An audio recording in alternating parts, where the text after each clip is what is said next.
பலசரக்கு கடையில போய் அரிசி இதெல்லாம் வாங்கும்போது ஒருக்கா நான் இந்த கேப்பை 1/2 கிலோ வாங்கிட்டு வந்தேன். எங்க ஆளு கூட பார்த்துட்டு, சரி பரவால்ல இவ இதுலலாம் நமக்கு தோசை அரைச்சு தர போறாளேன்னு சொல்லிட்டு அவங்களும் ஆவலோட இருந்திருந்தாங்க. ஆனா நான் அந்த தோசை அரைக்கவே இல்ல. அப்படியே எனக்கு மறந்து போச்சு. இன்னைக்கு தான் அந்த கேப்பை இருந்ததே எனக்கு ஞாபகம் வந்துச்சு. அது மட்டும் இல்ல கடலை வேற எங்க ஆளு சாப்பிடறதுக்கு வாங்கி வச்சிருந்தாங்க. அதையும் பார்த்ததோட கொஞ்சம் வருஷத்துக்கு முன்னாடி சீதா மேம் வந்து ஒரு வீடியோ போட்டிருந்தாங்க லட்டு பண்ற மாரி. அது அப்பவே என் மைண்ட்ல சேவ் ஆயிருந்து. சரி சிம்பிளா இருக்கே நம்மளும் பண்ணலாம்னு சொல்லிட்டு.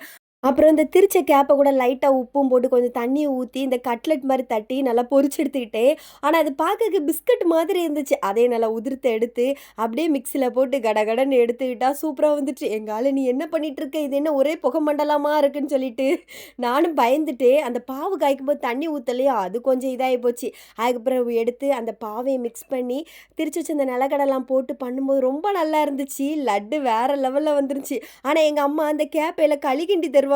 ஓடி